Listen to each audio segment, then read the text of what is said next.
This is part 4 of the Law of One in Greek philosophy, and it's time to talk about one of my favorites, Empedocles. The reason why Empedocles is one of my favorites is because of the way he had to work with the current thought after Parmenides, which we covered in the last video. If you remember, he introduced a paradoxical and very controversial thinking in terms of becoming and being and all that jazz.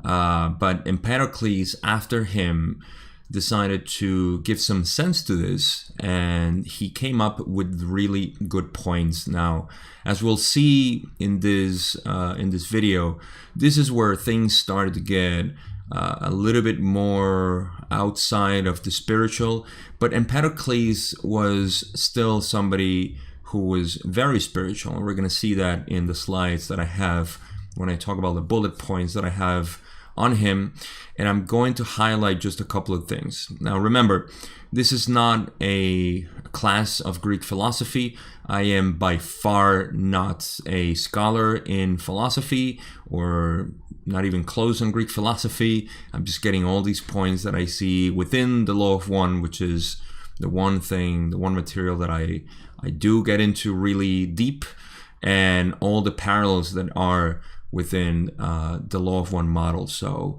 we're going to cover a couple of things, and then we're going to finish up with my my conclusion on Empedocles and why, to me, it was very important to the thought, or the evolution of thought in Western society when it came to trying to figure out this reality. So let's get into what I have from Empedocles. And the first one is, like I said already, that he had to work with Parmenides' concepts to give it logic, and his idea that there was this problem of becoming, because everything was permanent, and it's very confusing. I don't want to bring that here, but that's what he wanted to do. Empedocles wanted to tie in and make sense between the paradox of becoming and being. So he had to work with Parmenides' work just to make it make some sense. He was also, like I mentioned already, a very strong scientist and spiritual. Now, remember, the scientist was it's a new term for us, and it's just a way of describing somebody who was looking for empirical say knowledge or information that was provable in the material world, and spiritual in the sense of how it was at that time, the idea that there was something invisible forces behind everything. So the greatest thing about Empedocles that I love is that he created something about the creation itself that was a play between four elements that was infinite, and this is what created the model that I love so much, and that we're going to talk about now. So he said that they joined these elements to create and separate to destroy, and we're going to get more into that. And the biggest thing is where he said that love and strife were the forces of the cosmos, attraction and repulsion as we know them, these two polarities. So just to wrap up this slide, Empedocles' personality was quite important to figure out this model, because he was obviously a philosopher who was interested in scientific thought as we know it now, but also very spiritual. So I wanted to add that into his model. And again, spiritual, remember, there was no Christianity back then. There was no religious system other than the pantheon of gods the Greeks had, which already from Thales they started coming out of, at least in the school of thoughts. And many of them got in trouble by being accused of impiety and so on, but that's besides the point. The thing is that Empedocles actually, or Parmenides actually created this model. Just going back to Parmenides, he created this model that there was an impossibility of becoming, and because things were permanent, and there was no way.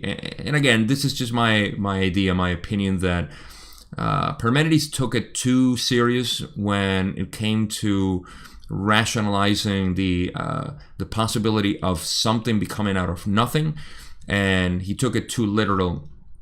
But that actually ignited a new way of thinking, which is what Empedocles started working with. He was contemporaneous with Parmenides, and Empedocles created this model that we're going to talk about now, because it would satisfy the idea of Parmenides' no way of something becoming, but also at the same time happening. So there's this constancy that existed in the elements, and also the way things came out of seemingly nothing, but it was just a combination of them.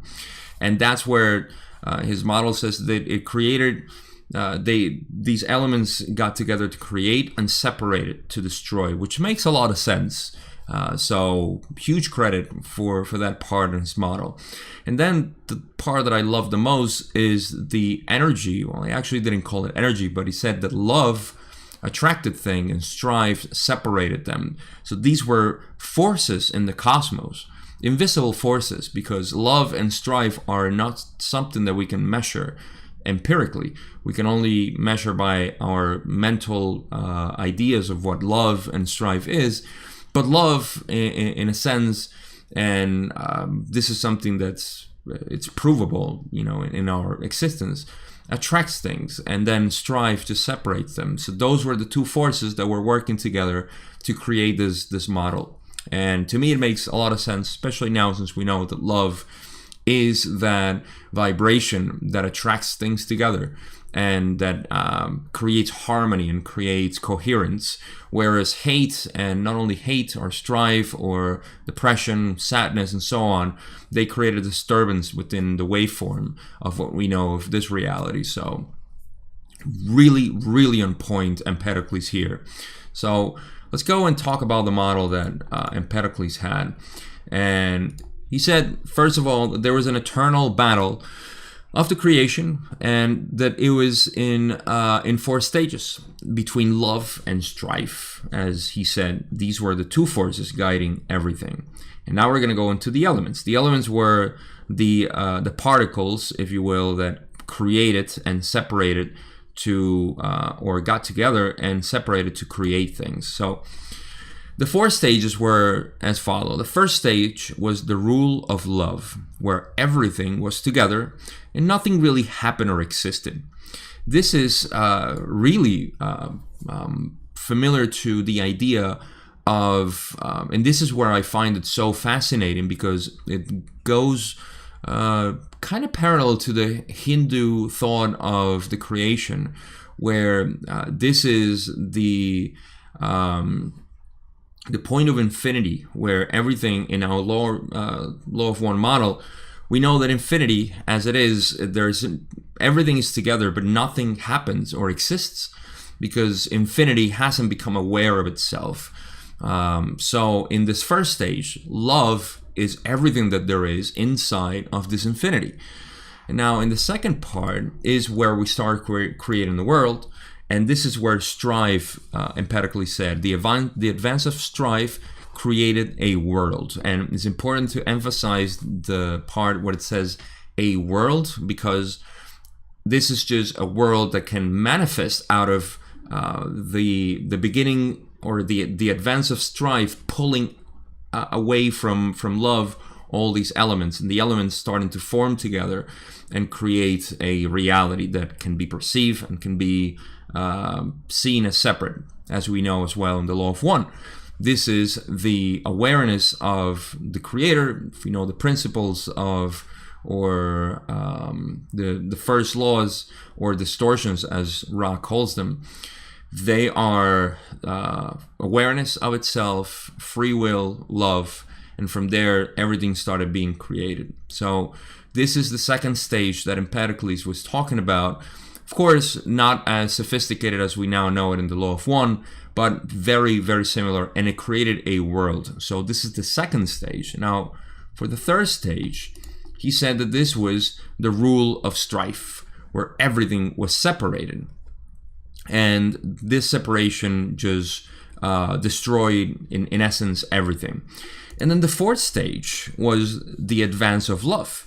Love was attracting everything again together from the separation and created another world. So in Empedocles' model, we have this four stages where there was no creation, then there was a world, then there is a complete destruction of the creation, which is almost like the in-breath of the Brahman in Hinduism.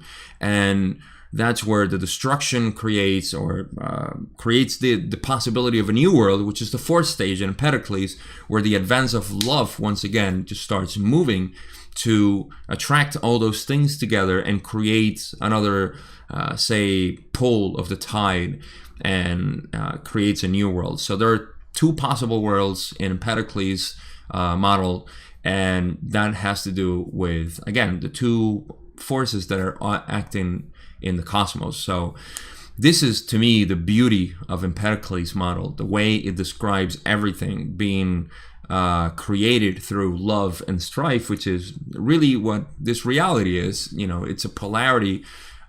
It's two polarities. It's a positive and negative, and that's what's creating everything from the beginning all the way to the end, or the return to the creator, as we know it in the law of one, which is 7 density, as we go on to unite with the creators, or the creator's mind again. So the last slide that I have on Empedocles was just to clarify a little bit more on his thinking, was that within the model, is that his thought where we were at the advance of strife stage. And this is, again, you know, it's pretty insightful, because if you remember the model, there is the rule of love, then the advance of strife, where strife is separating things away from each other. And in Empedocles' times, and even up to our times, we can see that this has been the case, because the way he perceived it was that there was so much evil that was going on at the time, or what the Greeks thought as evil, with the wars and all the acts and the separation of the self. They had a different type of perception of the self, but still, the self was something that was very introspective, and that Heraclitus actually expounded a lot on.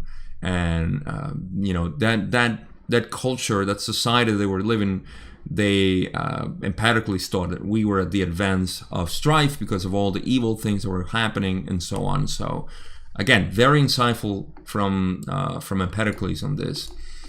And then he said that the cycle was eternal, which is, again, Hinduism all the way. This is, and law of one, of course, this is an eternal universe.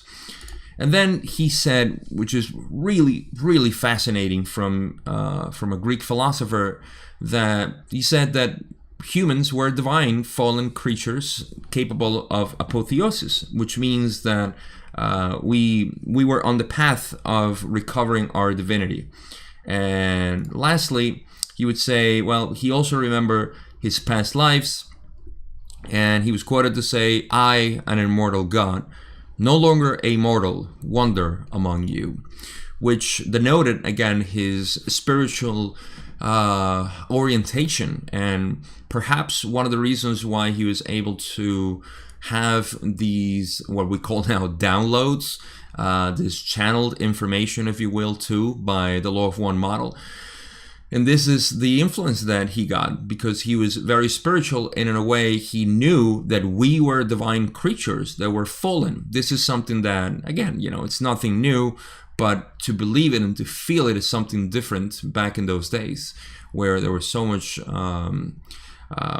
revolution in thought, and, you know, religion, or not properly religion, but spirituality was to be also challenged, as well as the physics that we knew back then were challenged. And for Empedocles to have this mentality just describes a lot who he was.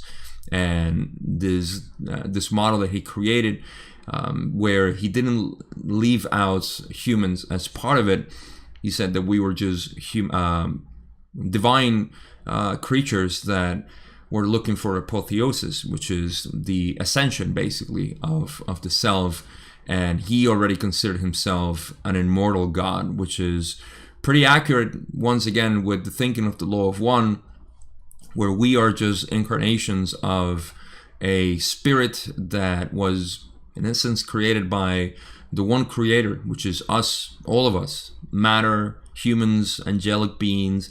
Everything that exists in the universe was created by this one being, this one mind that is all of us, and we are just having different experiences in a creation, which again, it's outside the scope of this video, and that's just all part of the law of one. If you follow that, then go watch it, especially at this time where these videos are coming out.